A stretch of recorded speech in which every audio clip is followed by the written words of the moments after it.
Alors, Seigneur notre Dieu, vraiment, nous voulons te bénir, nous voulons te louer, nous voulons te remercier pour ces moments que nous allons passer ensemble, Seigneur notre Dieu. Ces moments que nous passons ensemble, Seigneur notre Dieu, ça fait partie de ton intimité, puisque le thème, c'est l'intimité. Aussi, nous te remercions, nous avons permis de nous réunir aujourd'hui, Seigneur, et de partager ta parole, Seigneur, parce que tu te trouves dans ta parole, Seigneur notre Dieu. Aussi, Seigneur, c'est avec joie que nous sommes quelques-uns réunis ici. Alors, Seigneur, comme tu dis dans le psaume 133, c'est la bénédiction descend lorsque nous sommes réunis entre les frères et les sœurs. Et c'est le cas ce soir aussi. Je te prie de nous bénir abondamment. Alléluia. Donc, nous allons continuer sur le thème de l'intimité. Vous savez que c'est un thème qui n'est jamais épuisé. Mais aujourd'hui, on va voir des choses concrètes. On va voir des choses concrètes. Comment rentrer de manière concrètement, je dirais, dans l'intimité du Seigneur, bien qu'on a déjà pas mal développé ça, mais il y a encore des choses peut-être qu'on peut regarder sous un autre angle, sous un autre prisme. Alléluia. Alors, pour connaître le début de l'intimité avec Dieu, on va remonter à la création, en fait. Parce qu'il y a quelque chose qui s'est passé lorsque Dieu... Ah ouais, Patricia ne pourra pas venir. Bon, elle va se connecter, c'est pas grave. Dieu, je disais que quelque chose s'est passé au moment de la création.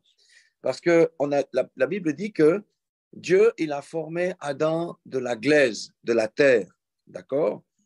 Et ensuite, il a soufflé dans ses narines. Et lorsqu'il a soufflé dans les narines d'Adam, il nous a transféré le souffle de vie. Amen. Ça veut dire Dieu en nous. Les animaux n'avaient pas ça, parce que les animaux, ils avaient aussi le souffle de vie, mais ils n'avaient pas la totalité que Dieu a soufflé en nous. Ils n'ont pas la même intelligence, ils n'ont pas le même esprit, non. Les animaux ont en commun juste la vie, et quand le souffle cesse, s'en va. Mais nous, Dieu nous a transféré quoi? Sa vie en nous. Parce qu'en Éden, Adam et Ève avaient la vie de Dieu en eux. Donc, nous avons quelque chose de plus que les animaux, c'est Dieu dans l'homme. Ça, c'était au départ de la création. Alléluia.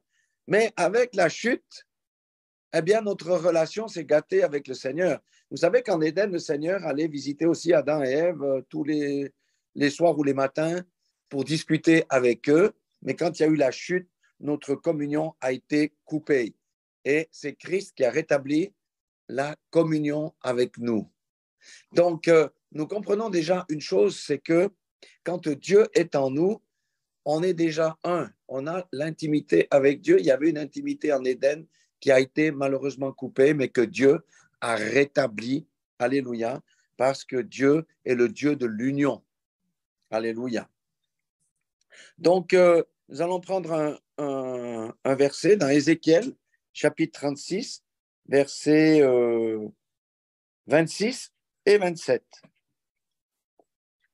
Il s'adresse à Israël, mais ça, c'est déjà devenu une réalité pour nous qui avons accepté Christ. Mais Israël doit encore entrer. Et ça, c'est une prophétie concernant Israël, alléluia, qui doit venir après qu'Israël ait été ramené de toutes les nations. Il est dit ici, au chapitre 36, verset 26 de Ézéchiel, « Je vous donnerai un cœur nouveau. » Amen. C'est le premier prérequis, si on va avoir l'intimité avec Dieu, qu'on ait un cœur nouveau. Parce que sans cœur nouveau, on ne peut pas entrer dans l'intimité de Dieu. J'ôterai de votre cœur le cœur de pierre et je vous donnerai un cœur de chair. Je mettrai mon esprit en vous et je ferai que vous suiviez mes ordonnances et que vous observiez mes lois et pratiquiez mes lois. Amen. Donc, sans le cœur de chair, ce n'est pas possible d'avoir une intimité avec Dieu. Et le cœur de chair nous est donné quand? À notre nouvelle naissance. Alléluia. Puisque nous avons un être intérieur nouveau, eh bien, on a aussi un cœur nouveau. Alléluia. Donc, nous sommes dans un corps de chair, mais qui combat l'esprit ou le cœur de chair que nous avons reçu. Amen. Ça, c'est la première des choses. Pour avoir l'intimité avec Dieu, il faut que nous soyons nés de nouveau. Quelqu'un qui n'est pas né de nouveau ne peut pas être intime avec Dieu. Et nous devons vraiment prier pour que notre esprit, on fera ça à la fin, soit fort pour vaincre la chair et maintenir la restauration de la communion avec Dieu. Alléluia.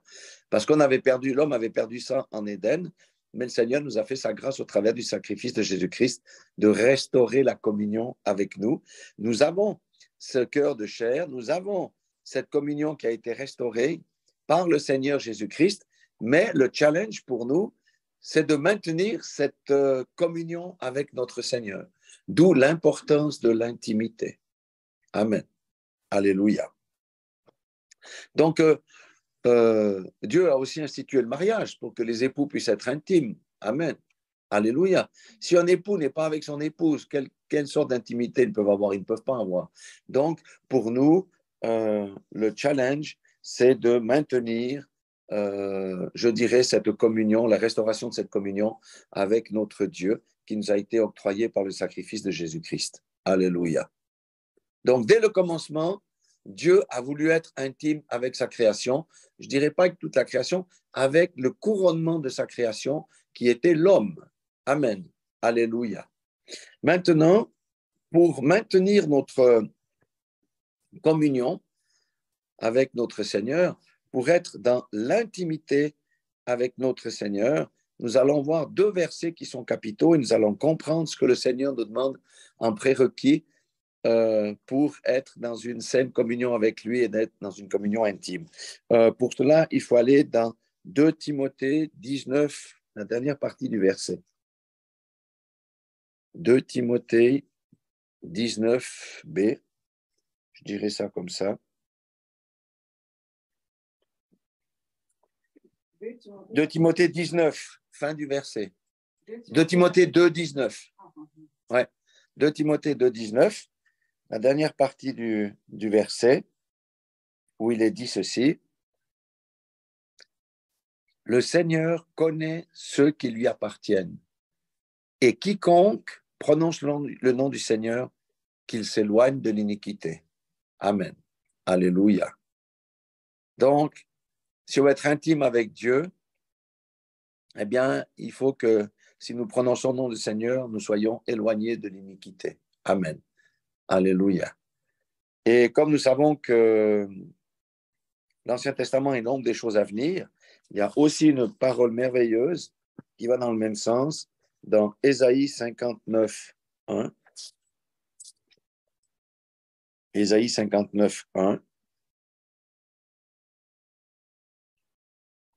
où il est dit non, la main de l'Éternel n'est pas trop courte pour sauver, ni son oreille trop dure pour entendre, mais ce sont vos crimes qui mettent une séparation entre vous et votre Dieu. Ce sont vos péchés qui vous cachent sa face et l'empêchent de vous écouter. Amen. Ça veut dire que lorsqu'on vit dans le péché, la pratique, on est d'accord, eh bien, on se sépare de Dieu automatiquement et à ce moment-là, Dieu ne peut plus nous entendre ni nous écouter. C'est ce qu'il dit ici. Alléluia. Vous voyez pourquoi il y a beaucoup de prières des fois dans le monde qui ne sont pas, dans le monde chrétien qui ne sont pas entendues? Parce qu'il dit, non, la main de l'Éternel n'est pas trop courte pour sauver, ni son oreille trop dure pour entendre. Mais ce sont vos crimes qui mettent une séparation entre vous et votre Dieu, et ce sont vos péchés qui vous cachent sa face et l'empêchent de vous écouter. Amen. Alléluia. Lorsqu'on est dans l'intimité avec quelqu'un, jamais il ne va nous cacher notre face. Alléluia. Donc, la première des choses que nous allons voir, c'est vraiment la haine du péché. On sait ça, mais c'est bien de répéter. Si on veut être dans l'intimité de Dieu, il faut la haine du péché. Alléluia.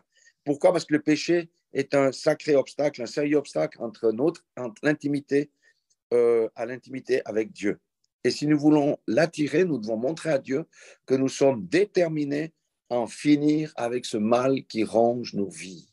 Amen. Alléluia. Donc, la haine du péché. Donc, cultivons donc la haine du péché et priez sans cesse pour arriver à sortir de toute forme de péché qui domine encore dans notre vie. Amen. C'est ça la sanctification aussi. Le Seigneur n'a pas dit vous serez sans péché dès que vous avez cru. Nous savons que nous avons une lutte, comme on a vu tout à l'heure, entre l'esprit et la chair, mais le Seigneur nous a donné la possibilité de vaincre la chair par l'esprit. Et donc, si on veut véritablement entrer dans l'intimité avec Dieu, nous devons vraiment prier pour que la haine du péché soit marquée au fer rouge dans nos esprits et dans nos cœurs. Amen. Toutes sortes de formes de péché. Le péché, ce n'est pas que le péché grossier de l'adultère. Vous voyez ce que je veux dire? Il y a toutes sortes d'autres choses qui peuvent nous polluer notre vie. Et ça, c'est différent pour chacun et chacune d'entre nous parce que nous avons tous, quand nous étions dans le monde, des défauts à notre cuirasse. Alléluia. Et nous savons que le diable vient toujours piquer là où nous avions des défauts parce que ça a été suturé et puis c'est un endroit plus faible. Donc la haine du péché, je dirais, c'est un prérequis pour entrer dans l'intimité avec Dieu. Parce qu'on a vu que lorsque quelqu'un pratique le péché, l'Esprit de Dieu n'est plus avec lui. Alléluia.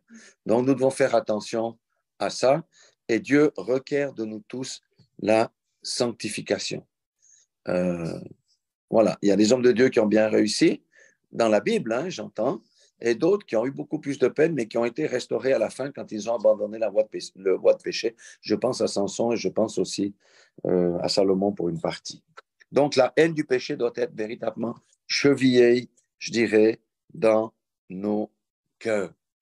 Et ça, c'est une prière qu'on devrait faire. Enfin, je ne sais pas, ça dépend des gens, mais vraiment, on doit demander au Seigneur que cette haine du péché soit vraiment chevillée dans nos esprits, dans nos cœurs, de telle manière qu'on soit gardé. Alléluia. Le deuxième point que j'aimerais voir avec vous, il faut aller dans 1 Corinthiens. J'ai pris 4 points ce soir. Dans 1 Corinthiens, chapitre 3. 1 Corinthiens, chapitre 3, verset 16. Voyez, c'est une parole que nous connaissons tous. Alléluia. Hein? D'ailleurs, quand on répète, ne savez-vous pas quoi? Ne savez-vous pas que vous êtes le temple de Dieu et que l'Esprit de Dieu habite en vous? Alléluia. Nous connaissons ça par cœur. Voyez? Mais on ne prend pas garde à ce que l'Esprit dit. Il dit, si quelqu'un détruit le temple de Dieu, Dieu le détruira car le temple de Dieu est saint et c'est ce que vous êtes. Comment détruit-on le temple de Dieu? C'est par le péché. D'accord? Mais le point ici, ce qu'on doit demander à Dieu, vous savez, connaître le verset, c'est bien, mais réaliser ce qu'il veut dire, c'est encore mieux. Parce que lorsque quelqu'un réalise que nous sommes le temple de Dieu, alors la crainte de Dieu va s'emparer de lui. Amen. Et lorsque sa chair le pousse à pécher, qu'est-ce qu'il va faire? Il va retenir sa jambe, il va retenir sa main, il va retenir sa bouche. Alléluia. Donc, il faut vraiment qu'on ait la révélation de son habitation en nous. Il faut vraiment qu'on ait On a la connaissance que Dieu habite en nous, mais on doit avoir la révélation de qu'est-ce que ça veut dire que Dieu qui habite en nous. C'est comme si nous réalisons que nous sommes les yeux de Jésus, que nous sommes les mains de Jésus, que nous sommes la bouche de Jésus. Ça va nous garder du péché des yeux, de la convoitise, ça va nous garder de faire des mauvaises actions, de la fraude, du mensonge, de la médisance et de toutes ces choses. Alléluia. Donc, et c'est ça que je pense que pour l'intimité de Dieu, on doit réaliser vraiment qu'est-ce que ça signifie, ces versets-là. Alléluia. Et on doit prier véritablement pour avoir la révélation de l'habitation de Dieu en nous, afin que la crainte de Dieu, la sainte révérence de Dieu s'installe et nous habite en permanence. Alléluia. Quelqu'un qui a la crainte de Dieu, c'est quelqu'un qui marche vraiment dans la droiture. Comme je dis, il ne faut pas avoir la crainte de Dieu parce qu'il va prendre le bâton, il va nous châtier. Ce n'est pas la crainte là. Hein. C'est la révérence. C'est de réaliser à quel point lui, il est saint, à quel point il est puissant. Lui, il tient nos vies. Il tient le souffle de notre vie. Alléluia. Et Dieu aime quand on le révère. Ça veut dire on reconnaît que lui, il est saint, que nous, on est la toute petite créature, mais qu'on est saint au travers de Jésus-Christ parce que lui a accompli la sainteté que nous ne pouvons pas accomplir dans notre corps de chair. Amen. Regardez des fois comme on est bien, puis des fois, à la fin de la journée, on se dit ah, pourquoi je me suis laissé aller causer, pourquoi je me suis laissé aller à critiquer, etc. Vous voyez ce que je veux dire? La sainteté de Jésus, personne ne peut l'avoir, mais aux yeux de Dieu, nous sommes saints parce que nous avons cru par la foi que Jésus est venu pour ôter notre péché, ôter le péché du monde. Nous avons confessé comme Jésus comme étant Seigneur de notre vie et nous croyons qu'il sera ressuscité des morts. Et nous croyons que nous serons aussi ressuscités des morts avec lui et que nous n'irons pas devant le grand trône du jugement où iront les impies, les tièdes, ceux qui l'auront rejeté. Alléluia. Vous voyez, donc vraiment, on doit avoir cette révélation que Dieu habite en nous. Parce que la Bible dit aussi que la crainte, la sagesse, c'est le début de la crainte. Qui a la sagesse de Dieu craint Dieu. Amen. Et le révère. Alléluia. chez les peuplades au temps de la Bible, ils craignaient leur Dieu, qu'il allait leur frapper. C'est pour ça qu'ils faisaient des sacrifices de sang et toutes ces choses-là. Mais nous, on ne craint pas Dieu parce qu'on a un Dieu qui va nous frapper. On craint Dieu parce qu'on reconnaît notre état et on reconnaît sa sainteté, on reconnaît sa souveraineté, on reconnaît sa toute-puissance, etc. Et on révère Dieu quand on croit à ce que la parole de Dieu nous dit. Amen. Alléluia. Donc, on a vu la haine du péché, il faut que ça soit marqué dans nos cœurs, dans nos esprits. Et puis, il faut vraiment qu'on ait cette révélation. C'est une révélation parce que beaucoup lisent la Bible, n'ont pas la révélation de ce que ça veut dire, que nous ayons cette révélation que Dieu habite vraiment en nous. Amen. Parce que ça, c'est bénéfique et ça, c'est propice à l'intimité. Si nous réalisons que Dieu habite en nous, eh ben, on va maintenir quoi? La maison. Si Dieu habite dans une maison ici, la maison va être comment d'après vous? La maison va être propre, bien rangée, il n'y aura pas de chenilles, d'endroits qui sont sales, tout va être bien propre. Regardez si quelqu'un dit, je prends l'exemple au Portugal, parce que Fatima est au Portugal. Voilà, le président du Portugal vous a choisi comme famille pour venir manger à table chez vous telle date. Ben, je te garantis que Fatima, c'est toujours propre chez elle. Hein, je dis déjà, mais si le président du Portugal vient manger, je peux vous dire que ça va briller dans tous les sens. Il y aura, on va faire des choses extraordinaires, on aura les plus beaux habits, on sera attentif au moindre de ses gestes, à la moindre de ses requêtes, etc. C'est ça. Si Dieu habite à l'intérieur de nous, eh ben, c'est ce qu'on devrait avoir comme sentiment. Mais vous vous rendez compte, on héberge Dieu. Dans l'Ancien Testament, ils n'avaient pas ce privilège. Parce que Dieu était en haut et eux, ils étaient sur la terre. Et ils ne pouvaient même pas marcher correctement sur les ordonnances. Parce qu'ils n'avaient pas le moyen de vaincre la chair. Ils devaient vaincre la chair par la chair.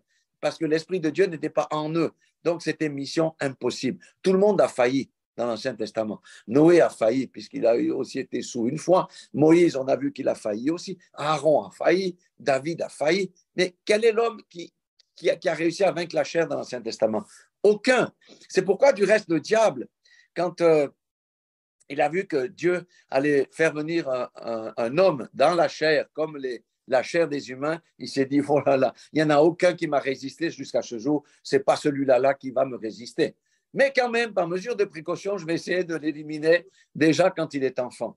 Mais le diable était, comment dire ça, sûr de son coup.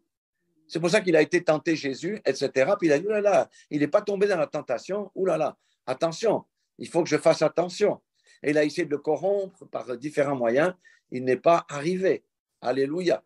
Et nous avons la même victoire que Jésus a eue sur le diable et sur le monde, parce qu'il nous a délégué son pouvoir, ça veut dire qu'il nous a donné l'autorité. Et même la Bible dit qu'il habite en nous, puisque Jésus a dit, je suis avec vous tous les jours jusqu'à la fin du monde. Alléluia. Donc, ça, c'est vraiment un point, effectivement, encore très, très, très, très important. Réaliser que Dieu habite en nous. Déjà, rien que le fait de réaliser que c'est vrai ce qui est dit là. C'est pas parce qu'on dit toujours, oui, je suis le temple du Saint-Esprit, l'ennemi, tatati, tatata. Des histoires. Si tu ne réalises pas qui est à l'intérieur de toi, tu ne peux pas être transformé. Alléluia. Vous voyez, c'est vraiment merveilleux ces petits trucs-là qu'on voit ce soir parce qu'on a vu la haine du péché, on a vu qu'il fallait effectivement maintenant réaliser que c'est à l'intérieur de nous que Dieu vit. Et on va voir une troisième chose qui est qui est très intéressante. Je vais vous lire 2 versets. Il faut aller dans Romains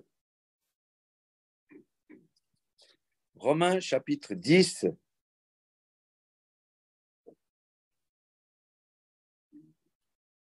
Verset 17. Ça, c'est le verset d'évangélisation, parce qu'on doit prêcher la parole pour que les gens entendent. Mais au verset 17, il est dit dans Romains 10, « Ainsi la foi vient de ce qu'on entend, et ce qu'on entend vient de la parole de Dieu. » Alléluia. Ce qu'on entend vient de la parole de Dieu. Alors, pour entendre Dieu, on n'a pas besoin d'être à l'extérieur puis d'entendre un prédicateur. il faut lire la parole de Dieu parce que Jésus est la parole et Jésus vient dans la parole. Il vit dans la parole. Alléluia. Donc, la foi vient de ce qu'on entend. Alléluia. C'est le premier verset. Et ce qu'on entend vient de la parole de Christ. Et le deuxième verset, c'est dans Jacques. Jacques, qui était quelqu'un de très pragmatique, hein, pas tellement de doctrine, il est concret. Jacques, au chapitre 4, au verset 8. Il dit, approchez-vous de Dieu et il s'approchera de vous. Alléluia. Donc, si on veut l'intimité avec Dieu, le premier pas, c'est qui? C'est nous. Approchez-vous de Dieu et il s'approchera de vous. Dieu ne force jamais l'intimité. Il nous fait des appels du pied, des signes de la main, mais c'est à nous à faire le premier pas dans l'intimité avec Dieu. Alors, je dirais le troisième point qui est ici, c'est nous devons changer notre façon de lire la Bible. C'est bizarre hein, de dire ça, parce qu'on est tous des lecteurs de la Bible. Mais on doit changer notre façon de lire la Bible. Ça veut dire quoi? Lisons la Bible pour nous approcher de Dieu et lui parler durant nos méditations sur tel ou tel sujet, sur les choses que nous lisons. Alléluia. Vous voyez ce que je veux dire? On lit la Bible pour s'approcher de Dieu, parce que Dieu est dans sa parole. Et quand on fait notre méditation, on peut lui parler sur tel ou tel sujet. Ça, je ne comprends pas. Ah, ça, Seigneur, c'est magnifique. Mais moi, je ne suis pas encore là. Viens m'aider. J'ai envie de ta. Donc, c'est un dialogue. Parce que si on lit la Bible juste pour avoir la connaissance de la Bible, on n'aura jamais la révélation de ce que ça veut dire. Alléluia. Donc, lisons non pas pour lire, mais pour chercher à copier Dieu. Chercher à copier Dieu. Parce que Dieu nous donne ses instructions. Et lorsqu'on lit la Bible, on découvre son caractère. On découvre qu'il est bon, on découvre qu'il est fidèle, on découvre qu'il est miséricordieux. C'est son caractère. Et si on lit la Bible, c'est pour essayer de le copier. Amen. Alléluia. Vous voyez, ça change un peu l'optique plutôt que de lire pour comprendre les choses. On lit pour copier Dieu en écoutant le Saint-Esprit. Et lorsqu'on lit, il y a des choses que le Saint-Esprit va nous dire. Hé, toi, mon petit, ici, là, tu es à 0/10. Donc, fais quelque chose. Et comme j'ai la crainte de l'Éternel, je vais dire, Seigneur, c'est vrai, je ne peux rien te mentir, tu me connais, mais j'ai besoin que tu m'aides parce que ma faiblesse, je n'arrive pas par mes propres moyens. J'essaye de vaincre ça par l'Esprit, ça ne marche pas. Je te demande vraiment de venir me secourir. Alléluia. C'est pourquoi nous devons prier pour que nous changions notre manière de lire la Bible et que nous échangions notre vieille mentalité stérile contre une lecture qui transforme. Amen. C'est une lecture qui transforme. La Bible doit être une lecture qui transforme. Spirituellement, nous devons être engraissés. Vous voyez ce que je veux dire? Nous devons être engraissés spirituellement. Et il faut que cette lecture-là nous transforme. Parce que lorsqu'elle nous transforme, nous allons porter du fruit. Alléluia. Et lorsque le Seigneur, nous voyons une semence du Seigneur qui nous concerne dans la parole que l'on lit, le Seigneur va la faire germer si on accepte la parole. Amen. On doit croire que ce qui est écrit, c'est vrai. Si on trouve un passage, je donne un exemple. Il y a des passages qu'on doit vraiment attraper ça par la foi. Si la parole de Dieu dit que tu es le Dieu qui pourvoit et que je me trouve dans une situation difficile, ben, je vais prier avec la parole de Dieu. Tu dis dans ta parole que tu es le Dieu qui pourvoit. Moi, je crois. Je vais en parler dans le quatrième élément.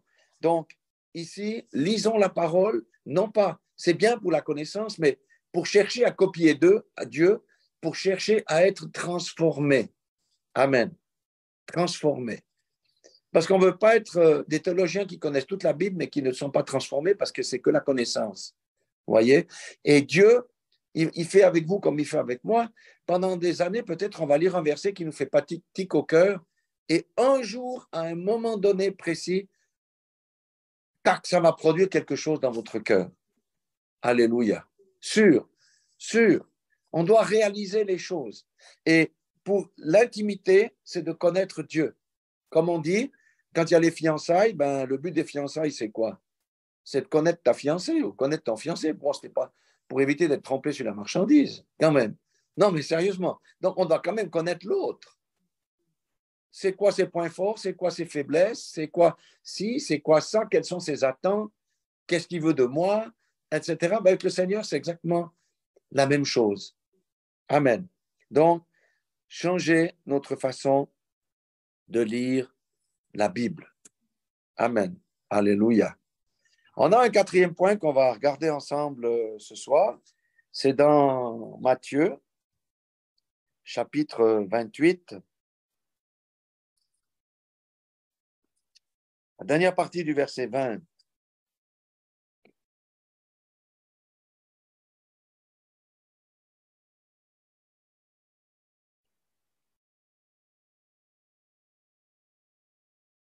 Il dit, et voici, je suis avec vous tous les jours jusqu'à la fin du monde.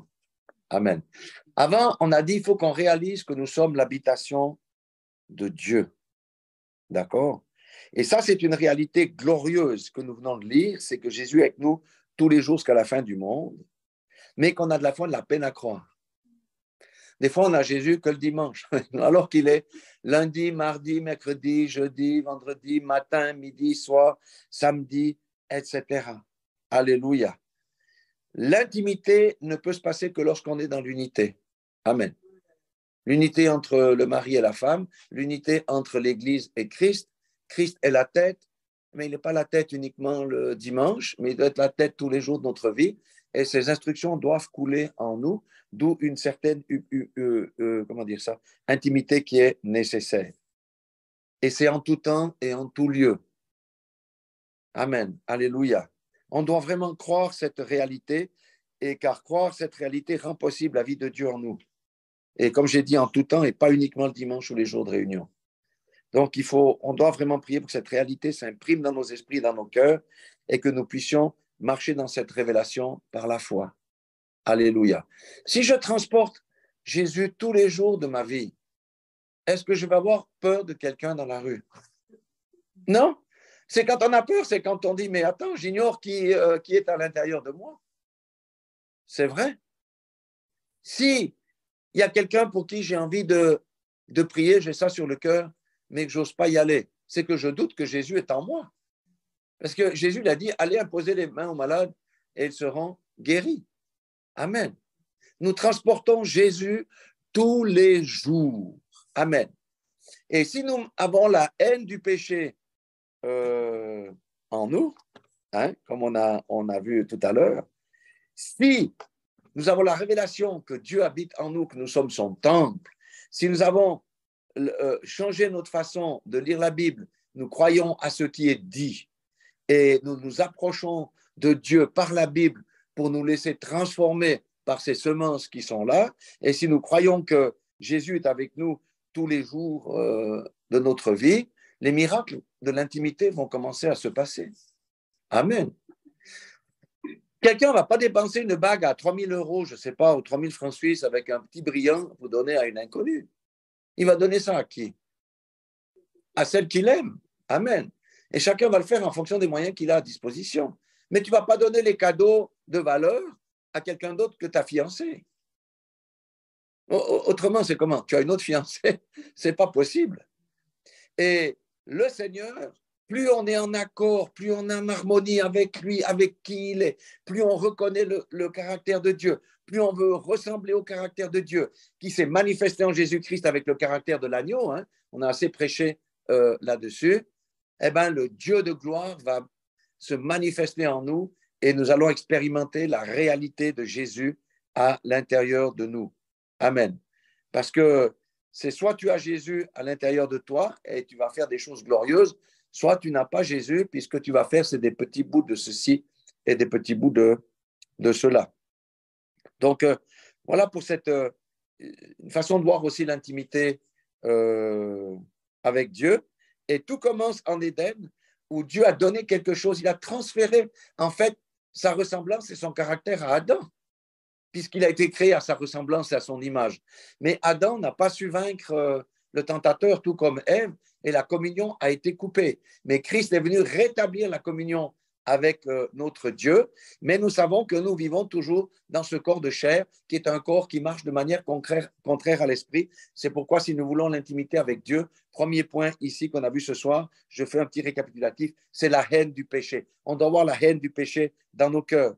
Le deuxième point, c'est il faut que nous ayons la révélation que nous sommes l'habitation de Dieu. On doit connaître que nous sommes le temple de Dieu, c'est bien, mais nous devons avoir la révélation de qu'est-ce que ça veut dire.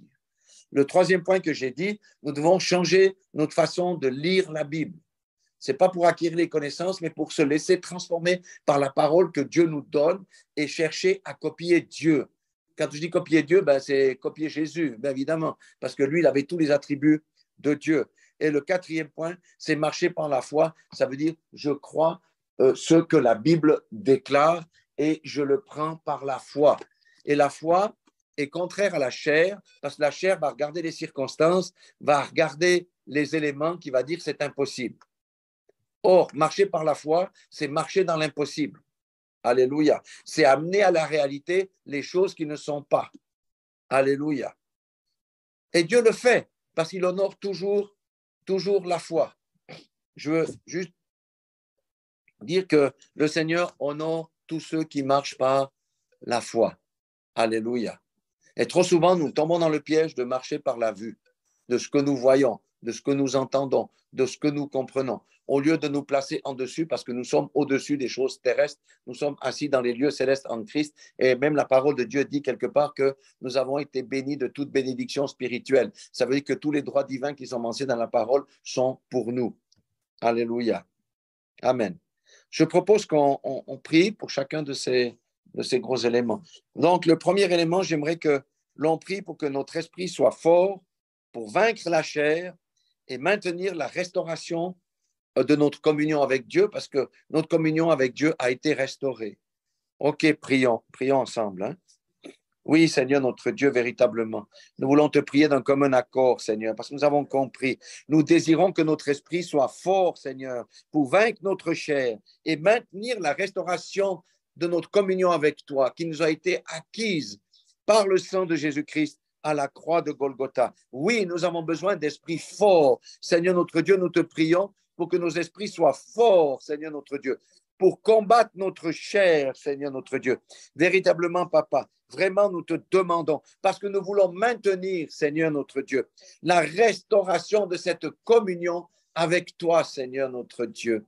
Ô Père éternel, Dieu Tout-Puissant, nous faisons la même prière pour nos frères et nos sœurs qui sont partout, sur toute la surface de la terre, ceux qui se sont endormis, Seigneur. Seigneur, que chacun, Seigneur, puisse faire mourir les désirs de la chair par l'esprit et maintenir la restauration de notre communion intime avec toi. Alléluia. Seigneur notre Dieu, vraiment merci parce que nous avons vu, Seigneur, que ce sont nos péchés, nos iniquités qui nous éloignent de toi. Alors, Seigneur notre Dieu, véritablement, merci de fortifier nos esprits. Merci de fortifier nos esprits. Véritablement, nous te le demandons dans le nom puissant de Jésus-Christ de Nazareth. Alléluia. Amen. Nous avons vu la haine du péché. Nous allons prier pour que la haine du péché soit marquée au fer rouge dans nos esprits et dans nos cœurs. Mais que ça soit quelque chose qui, à la limite, qui nous fasse vomir. Vous voyez ce que je veux dire? On doit avoir cette haine du péché. Prions pour la haine du péché. Oui, Seigneur notre Dieu, nous te prions pour que cette haine du péché soit marquée au fer rouge dans nos esprits, dans nos cœurs, Seigneur notre Dieu.